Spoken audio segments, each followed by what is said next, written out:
નમસ્કાર મિત્રો, આપણી યુટ્યુબ ચેનલમાં તમારું સ્વાગત છે।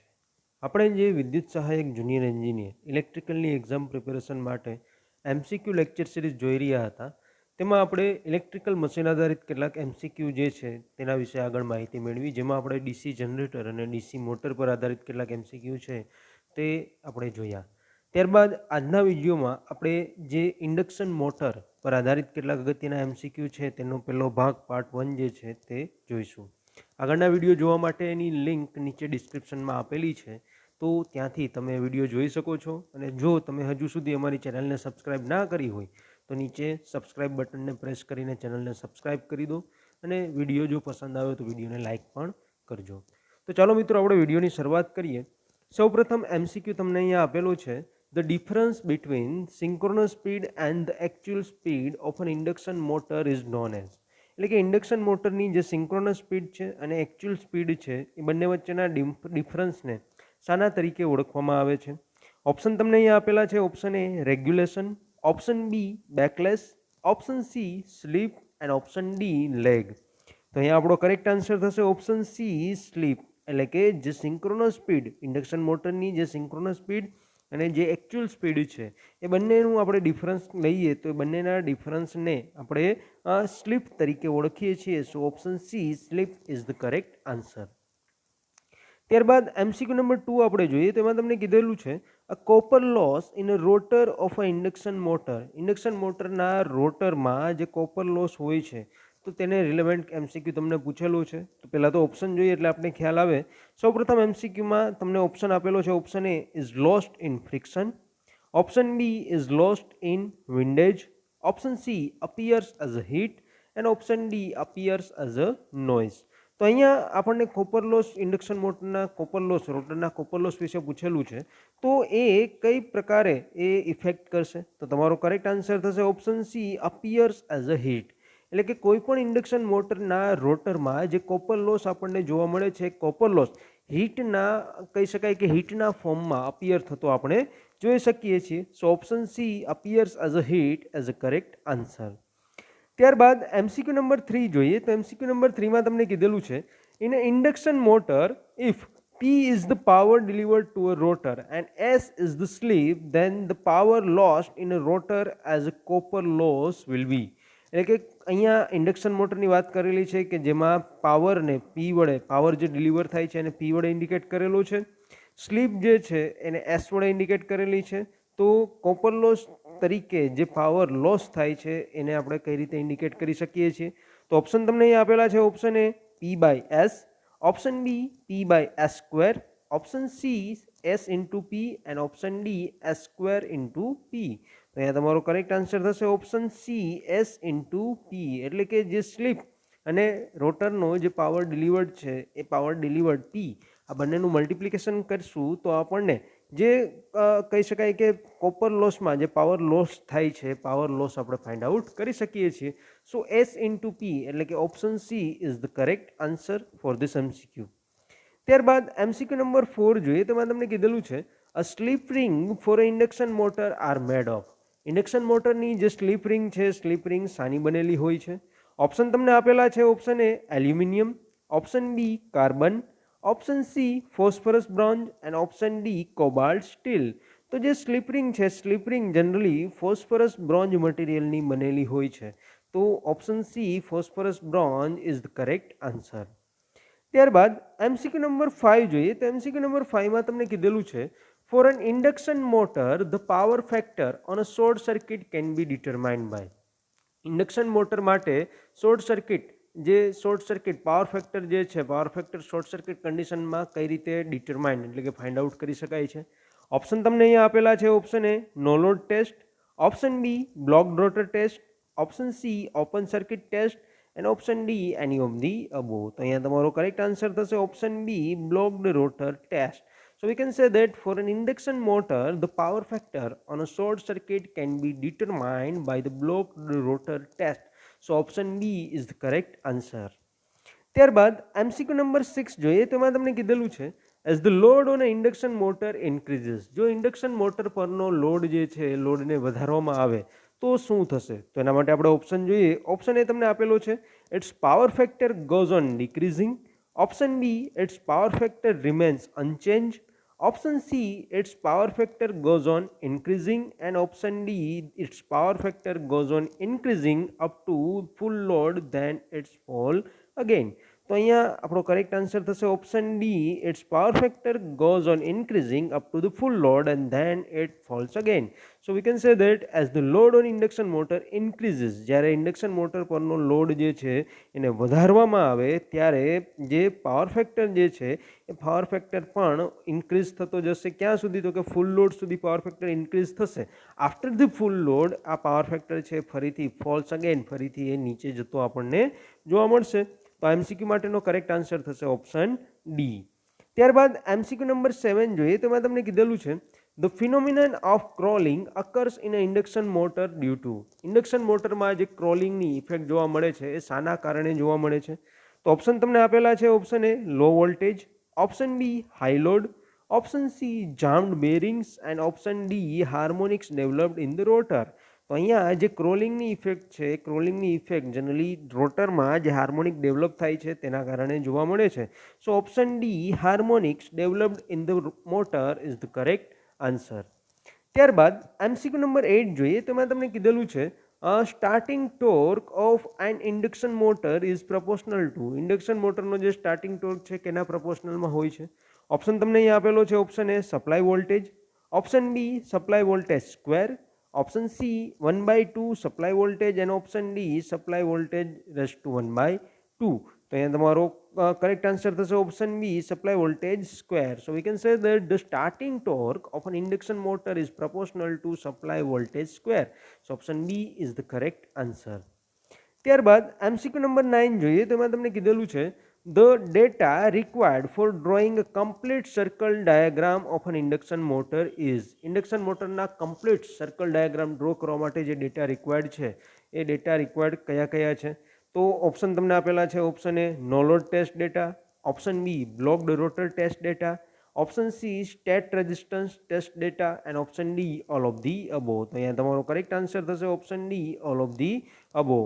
So we can say that the data required for drawing a complete circle diagram of an induction motor is we can say the no load test data, blocked rotor test and state resistance test data. So all of the above, option D is the correct answer. ત્યારબાદ MCQ number 10 જોઈએ તો મેં તમને કીધેલું છે અ 3-phase slip ring induction motor has. 3-phase slip ring induction motor વિશે અહીંયા પૂછેલું છે. તો ઓપ્શન આપણે પહેલા જોઈએ તો ઓપ્શન એ તમને આપેલો છે short circuited rotor, option B double cage rotor, option C wound rotor and option D all of the above. અહીંયા તમારો કરેક્ટ આન્સર થશે option C wound rotor. So we can say that a 3-phase slip ring induction motor has a wound rotor. So option C is the correct answer. ત્યારબાદ MCQ number 11 જોઈએ તો તમને કીધેલું છે in a squirrel cage induction motor the starting current is. Squirrel cage induction motor માટેનો starting current જે છે એ શું છે? ઓપ્શન તમને અહીંયા આપેલો છે. Option A half the rated current, option B equal to the rated current, option C 2 to 3 times the rated current and option D 5 to 7 times the rated current. તો અહીંયા તમારો કરેક્ટ આન્સર થશે option D 5 to 7 times the rated current. So we can say that in a squirrel cage induction motor the starting current is 5 to 7 times the rated current. So option D is the correct answer. ત્યારબાદ MCQ number 12 જોઈએ તો એમાં તમને કીધેલું છે in a squirrel cage induction motor the rotor slots are usually given slight skew in order to. Squirrel cage induction મોટરના જે રોટરના slot છે એને થોડા સ્લાઇટ સ્ક્યુ એટલે કે થોડાક વળેલા આપવામાં આવે છે. તેના પાછળનું કારણ શું છે? તો ઓપ્શન તમને આપેલા છે. Option A save the copper loss, option B reduce eddy current, option C increase the strength of the rotor bar and option D reduce the magnetic harm and locking tendency of the rotor. તો અહીંયા તમને squirrel cage induction માટેનો question પૂછેલો છે તો એના માટેનો તમારો કરેક્ટ આન્સર થશે option D reduce the magnetic harm and locking tendency of the rotor. So we can say that in squirrel cage induction motor the rotor slots are usually given skew to reduce a magnetic harm and locking tendency of the rotor. So option D reduce the magnetic harm and locking tendency of the rotor is the correct answer. ત્યારબાદ MCQ number 13 જોઈએ તો MCQ number 13માં તમને કીધેલું છે when f is the supply frequency, જો f ને supply frequency consider કરવામાં આવે and s is the slip, જો s જે છે એને સ્લીપ તરીકે કન્સિડર કરવામાં આવે તો frequency of rotor current is given by, તો એ સમયે રોટર કરંટની ફ્રીક્વન્સી કયા ઇક્વેશન વડે આપી શકાય છે? ઓપ્શન તમને આપેલા છે. Option A f into s, option B f by S, option C f into s square and option D f into s by 2. તો અહીંયા તમને સપ્લાય ફ્રીક્વન્સી અને સ્લીપના ફોર્મમાં જે કહી શકાય કે the frequency of rotor current is given by, એટલે કે રોટર કરંટની ફ્રીક્વન્સી છે એ કયા ઇક્વેશન વડે આપણે મેળવી શકીએ? તો અહીંયા તમારો કરેક્ટ આન્સર થશે ઓપ્શન એ એફ ઇન્ટુ એસ, એટલે કે જે સપ્લાય ફ્રીક્વન્સી છે એ અને ધ સ્લીપ જે તમને આપેલી છે એ બંનેનું મલ્ટિપ્લિકેશન કરીને તમે જે છે the frequency of rotor current જે છે તમે ફાઇન્ડ આઉટ કરી શકો છો. તો તમારો કરેક્ટ આન્સર અહીંયા થયો option A F into S. ત્યારબાદ MCQ નંબર 14 જોઈએ તો એમાં તમને કીધેલું છે when a motor is switched on the rotor frequencies, જ્યારે મોટરને સ્વિચ ઓન કરીએ છીએ ત્યારે રોટર ફ્રીક્વન્સી જે છે એ કેટલી હોય છે? ઓપ્શન તમને આપેલા છે. Option A 50 hertz, option B same as the supply frequency, option C same as the slip frequency and option D is 0. તો અહીંયા તમારો કરેક્ટ આન્સર થશે option B same as supply frequency. So we can say that motor is switched on the rotor frequency is same as the supply frequency. So option B is the correct answer. ત્યારબાદ MCQ number 15 જોઈએ તેમાં તમને કીધેલું છે crawling of a motor results from, મોટરનું જે crawling છે એ શાના કારણે જોવા મળે છે? ઓપ્શન તમને આપેલા છે. Option A high load at the time of starting, option B low supply voltage, option C harmonic development in the motor current and option D short circuit condition in the induction motor. તો અહીંયા તમારો correct answer થશે option C harmonic developed in the motor current. So crawling of a motor results from harmonic developed in the motor current. So option C is the correct answer. ત્યારબાદ MCQ number 16 જોઈએ તેમાં તમને કીધેલું છે the starting torque of an induction motor is maximum when, એટલે કે induction મોટરનો જે સ્ટાર્ટિંગ ટોર્ક જે છે એ પણ ઘણો વધારે જોવા મળે છે. તો ક્યારે? તો તમને ઓપ્શન આપેલા છે. Option A rotor resistance equal to the rotor reactance, option B rotor resistance is twice the rotor reactance અને option C rotor resistance is 1/2 the rotor reactance and option D rotor resistance is √2 times for reactance. તો અહીંયા તમારો correct answer થશે option A rotor resistance equals to rotor reactance. So we can say that the starting torque of an induction motor is maximum van the rotor resistance equals to the rotor reactance. So option A is the correct answer. ત્યારબાદ MCQ number 17 જોઈએ તેમાં તમને કીધેલું છે a fractional slip of an induction motor is equal to, induction મોટરની જે fractional slip છે એને શાના વડે ઇન્ડિકેટ કરવામાં આવે છે અથવા તો એ ઇઝ ઇક્વલ ટુ શું મળે છે? ઓપ્શન તમને આપેલા છે. Option A rotor copper loss divide by rotor output, option B rotor copper loss divide by rotor input, option C rotor copper loss divide by stator copper loss and option D none of the above. તો અહીંયા તમારો correct answer થશે option B rotor copper loss divide by rotor input. So we can say that the frictional slip of an induction motor is equal to rotor copper loss divide by rotor input. So option B is the correct answer. ત્યારબાદ MCQ number 18 જોઈએ તેમાં તમને કીધેલું છે in a circle diagram for a 3-phase induction motor the diameter of circle is determined by. Circle diagram તમને 3-phase induction મોટરનો બનાવવા માટે કીધેલો છે. તો આ જે સર્કલ ડાયાગ્રામમાં જે સર્કલ છે એનો ડાયામીટર કઈ રીતે ફાઇન્ડ આઉટ કરી શકાય? તો ઓપ્શન તમને આપેલા છે. Option A stator current, option B rotor current, option C field current and option D none of the above. તો જે સર્કલ ડાયાગ્રામ છે એ સર્કલ ડાયાગ્રામનો સર્કલ જે છે એ ડિટરમાઇન કરવા માટે જે સ્ટેટર કરંટ છે એનો યુઝ કરવામાં આવે છે.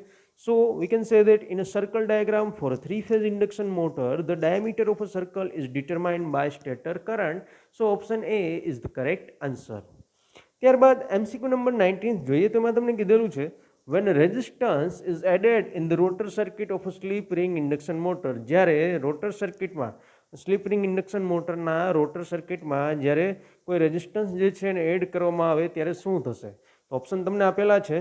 Option A the starting torque and current both reduce, option B the starting torque and current both increase, option C the starting current and starting current reduced but starting torque increases, and option D, none of the above. તો અહીંયા તમારો correct answer થશે option C. When a resistance is added in the rotor circuit of a slip ring induction motor, at that time the starting current reduces but starting torque increases. So option C is the correct answer. ત્યારબાદ MCQ number 20 જોઈએ તો MCQ number 20માં તમને કીધેલું છે during the short circuit test on a slip ring induction motor. Slip ring induction મોટરના short circuit test દરમિયાન option તમને આપેલા છે. Option A, rotor is short circuited but it's blocked from rotation. Option B તમને આપેલો છે, rotor is open circuited but is blocked from rotation. Option C તમને આપેલો છે, rotor is open circuited but is free two rotate. And option D, none of the above. તો અહીંયા block rotor આ short circuit ટેસ્ટની વાત કરેલી છે સ્લિપ રિંગ ઇન્ડક્શન માટે. તો તમારો ઓપ્શન થશે option A, during the short circuit test on a slip ring induction motor the rotor is short circuited but is blocked from rotation. So option A is the correct answer. ત્યારબાદ MCQ number 21 જોઈએ. તેમાં તમને કીધેલું છે an induction motor may get overheated due to, એટલે કે induction motor જે છે કયા કારણોસર ઓવરહીટેડ જે છે જોવા મળે છે, ગરમ થતી આપણને જોવા મળે છે. ઓપ્શન તમને આપેલા છે. Option A, low supply voltage. Option B, overloading. Option C, loss of ventilation. And option D, any of the above. તો અહીંયા તમારો કરેક્ટ આન્સર થશે option D, any of the above. એટલે કે જે કારણો આપેલા છે એ દરેક કારણોને કારણે ઇન્ડક્શન મોટર જે છે ઓવરહીટ થતી, વધારે પડતી ગરમ થતી આપણને જોવા મળે છે. So option D, any of the above is the correct answer. ત્યારબાદ એમસીક્યુ નંબર 22 જોઈએ. તેમાં તમને કીધેલું છે most induction motor windings are fractional pitch type because. મોટાભાગના ઇન્ડક્શન મોટરના વાઇન્ડિંગ જે છે ફ્રેક્શનલ પીચ ટાઈપ સિલેક્ટ કરવામાં આવે છે. તેના પાછળનું કારણ શું છે? તો ઓપ્શન તમને આપેલા છે. Option A, leakage reactance is reduce. Option B તમને આપેલો છે, winding is stiffer. Option C, axial length of the machine is reduce. And option D તમને અહીંયા કીધેલો છે, ઓલ ઓફ ધી અબો. તો જે ફ્રેક્શનલ પીચ લેવામાં આવે છે તેના પાછળનું મુખ્ય કારણ છે option D, all of the above. એટલે કે leakage reactance is reduce, winding is stiffer, and axial length of the machine is reduced. All of the above, we can say the reason behind the fractional pitch in induction motor winding. So here the correct answer is option D. તો મિત્રો અહીંયા આપણે induction motor પર આધારિત કેટલાક અગત્યના જે MCQ હતા એનો પહેલો ભાગ જે છે તેના વિશે માહિતી મેળવી. જો તમને અમારો વિડીયો પસંદ આવે તો વિડીયોને લાઇક કરો, વધુમાં વધુ આ વિડીયો તમારા મિત્રો સાથે શેર કરો કે જેથી તેમને પણ એક્ઝામની પ્રિપેરેશનમાં મદદ મળી રહે. અને સાથે સાથે જો તમારે કંઈ સજેશન્સ કે કંઈ ડાઉટ હોય તો તે પણ તમે અમને કોમેન્ટ બોક્સમાં જણાવી શકો છો. અને આ વિડીયોની PDF મટીરિયલ મેળવવા માટે અમારી ટેલિગ્રામ ચેનલને પણ તમે જોઈન કરી શકો છો, જેની લિંક નીચે ડિસ્ક્રિપ્શનમાં આપેલી છે. અને સાથે સાથે અમારી જે યુટ્યુબ ચેનલ છે એ યુટ્યુબ ચેનલને સબસ્ક્રાઈબ કરવાનું ના ભૂલશો.